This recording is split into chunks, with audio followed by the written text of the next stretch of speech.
El martes pasado, la Cámara de Diputados de la provincia trató un proyecto que presentó el diputado Reston y que se intenta adherir a lo que se llama la Ley Nacional de Pensamiento, instituir el día 13 de noviembre como el Día Nacional del Pensamiento en homenaje al doctor Arturo Jauretche. Y me pareció importante porque hubo una voz disidente que se levantó con fuerza en la sesión de la Cámara de Diputados, perdón, dije el doctor Arturo Jauretche, y José Gaufín, el diputado Gaufín, se opuso de manera enfática a este proyecto y queríamos convocarlo para el programa de hoy para que nos cuente un poquito qué pasó, de qué se trata esto y por qué su oposición. José, como siempre, gracias por atendernos. ¿Qué tal? Buenas noches. Gracias Indio, por atendernos, muy amable. Bueno, ¿de qué se trata este proyecto del Día Nacional del Pensamiento? Bueno, un año después de asumir Néstor Kirchner, en noviembre del 2004, impulsa él personalmente, y bueno, a través de ese bloque de diputados, de senadores que tenía en aquel momento, una ley que se sanciona finalmente, donde establece que ese día, el día del fallecimiento de Arturo Jauretche, un pensador y político argentino, como el Día del Pensamiento Nacional.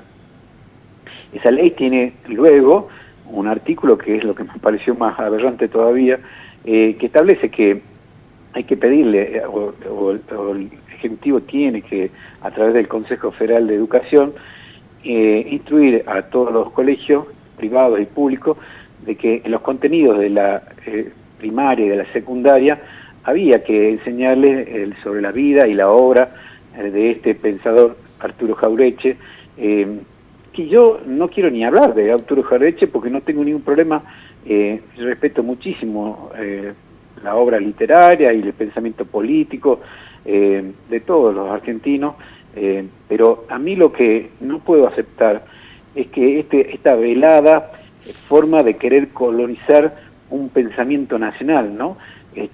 Para Néstor Kirchner el pensamiento nacional estaba de alguna manera ejemplificado en el pensamiento de Jauretche, y esa es la forma tan nociva para un país, el de decir, este es el pensamiento nacional, esto que piensa Jauretche, esto que a mí me gusta, es lo que tiene que ser el pensamiento nacional.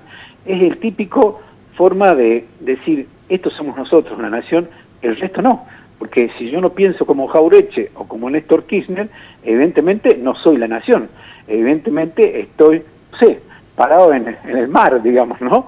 Esta es la típica actitud que tienen pensamientos totalitarios, gobiernos totalitarios, que de alguna manera quieren imponer, pasando por encima de la libertad de pensamiento de todos los habitantes de un país, y decir, este es el pensamiento nacional.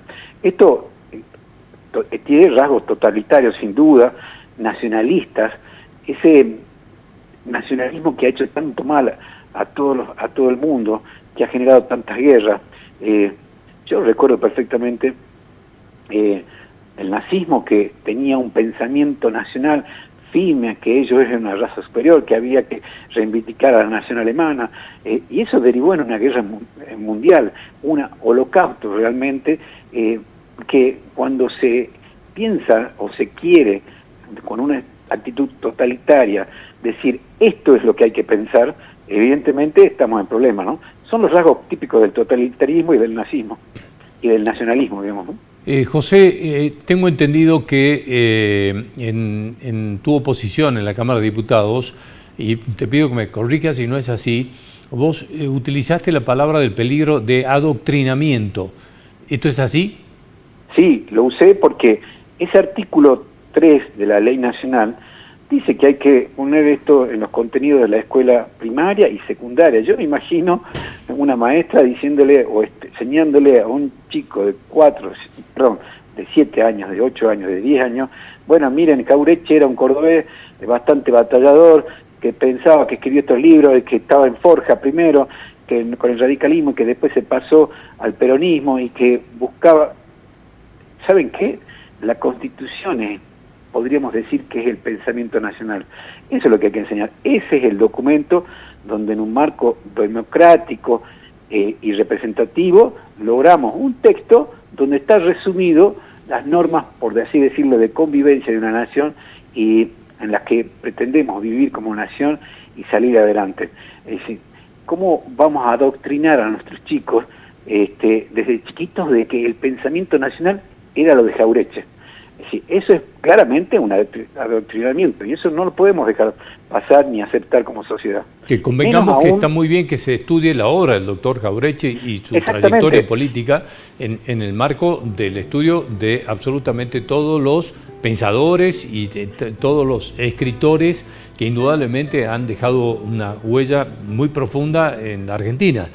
Pero digamos, reducirlo a que... Lo expresé también. Sí. Yo no tengo nada contra Jauretche, es más, he leído uno de sus libros, Las Unceras Argentinas, que realmente hasta me parece divertido y tiene mucha perspicacia en marcar algunos puntos de nuestra sociedad, pero no podemos decir que eso es el pensamiento nacional. A eso es lo que yo me opongo totalmente, ese título o rótulo, y que yo no dudo de la buena intención del diputado Jorge Restan, a quien respeto muchísimo. Esto no tiene nada que ver con él, pero sí con el espíritu de la ley a la cual se pretende adherir. José, sí. ¿Cuál fue el destino de este proyecto finalmente en la Cámara?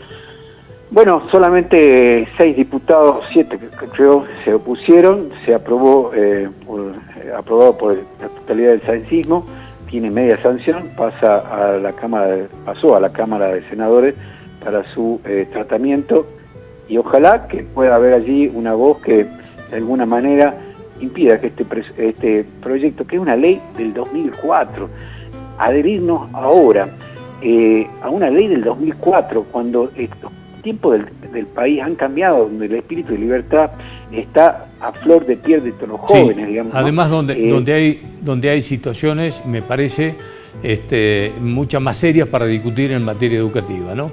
José, te agradezco muchísimo habernos atendido como siempre, muy amable, ¿eh? Muchas gracias, Iña. Hasta cualquier momento. Bueno, le pedimos disculpas porque le habíamos anunciado que íbamos a abordar aquí el tema de la emergencia hídrica en la provincia. El doctor Carlos Saravia, que es el titular del ente regulador de los servicios públicos, ha tenido un inconveniente por el que no ha podido llegar al programa, pero queda en agenda para nuestro próximo programa y que lo podamos tratar. Gracias por acompañarnos a todos. Buenas noches.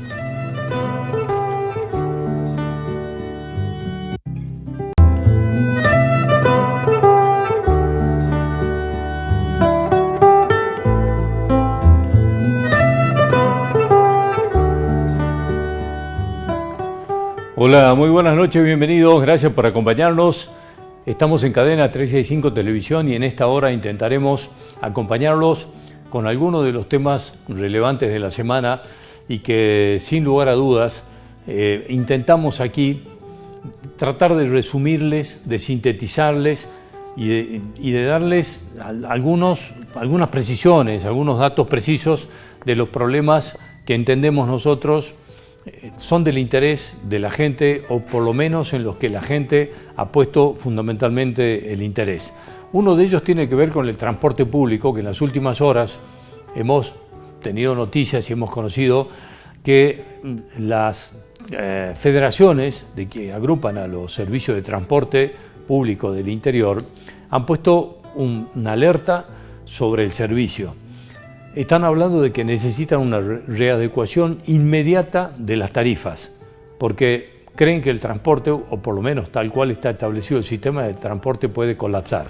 Todos sabemos que a partir de aquella devaluación que hizo Sergio Massa, a partir de ahí hubo muchísimos aumentos de los combustibles. En estos últimos tiempos hemos tenido 2 aumentos muy seguidos, entre otras cosas que afectan directamente con el funcionamiento del transporte, el aumento de los salarios, etcétera, etcétera, etcétera. Y esto hace que empecemos a pensar qué va a pasar. ¿Se va a atender esta alerta de las federaciones que agrupan a los empresarios del transporte para tratar de readecuar la tarifa y qué va a pasar? ¿Qué significa la reeducación de la tarifa? ¿De cuánto puede llegar a ser? Algunos hablan de que esto puede tener un incremento del 100%, que es lo que ya pasó con las tarifas del transporte interurbano, de las largas distancias. Esto irá a pasar con el transporte público de pasajeros del sistema de Saeta. Lo vamos a preguntar hoy en el programa. En los últimos días hemos tenido noticias y no buenas precisamente con respecto a la educación argentina. Se han conocido los resultados de la prueba PISA, que evalúan a chicos de 15 años de los colegios secundarios. Los resultados son altísimamente negativos y muy preocupantes. El 70% de los chicos no llegan a los niveles básicos de conocimiento de la matemática. Lo mismo pasa con la lengua y las ciencias. Es decir, el nivel en el que ha caído la educación en la Argentina es altísimamente preocupante. Hoy intentaremos tener algunos datos más, conocer un poco más sobre esto y qué se puede hacer, qué se está vislumbrando como posibles soluciones o cuáles son las bisagras que hay que poner a aceitar, las bisagras necesarias a abrir las puertas y las ventanas que nos permitan modificar estos niveles a los que hemos llegado. Nos ocupamos hoy con gente que trabaja muchísimo en esto. Y en los últimos días hemos conocido y se ha terminado de aprobar en la legislatura la emergencia hídrica en la provincia. Nuevamente estamos en la emergencia hídrica. ¿Qué significa? ¿Qué alcances tiene esto? Pero además, el ente regulador de los servicios públicos en las últimas horas ha hecho conocer que se va a imponer medidores fundamentalmente en los clubes privados, en los countries o club de campo, como se le quiera llamar, medidores y mini medidores. ¿Qué significa esto? ¿Por qué se implementa esta medida frente a la crisis hídrica? ¿Qué va a pasar con los departamentos del norte de la provincia con la llegada de estos calores que ya estamos empezando a padecer? De estos temas nos ocupamos esta noche. Gracias por acompañarnos.